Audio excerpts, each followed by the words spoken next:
ቢሮ ውስጥ ቁጭ ካሉበት ሳይነሱ የደም ስኳር መጠኑን በ50% መቀነስ እንደሚችሉ ያውቃሉ? ሶሊየስ የተሰኘውን የእግር ጡንቻውን ይታወቁ።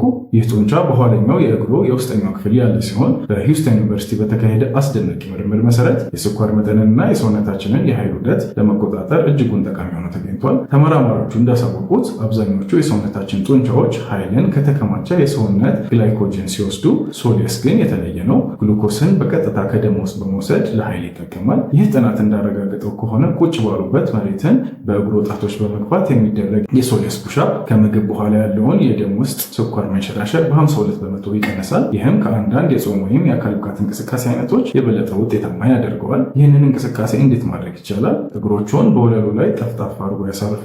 በጣቶቹ መሬትን በመግፋት ተረከዞን ያንሱ። ይህንን በመደጋገም የሶሊየስ ፑሽአፕን በመስራት የስኳር መጠኑን ያለ ጂም ያለ ላብ ሳይንስን ብቻ በመጠቀም ይቆጣጠሩ። የተለያዩ ጤና ነክ መረጃዎችን ለማግኘት ቻናላችንን ፎሎ ያድርጉ።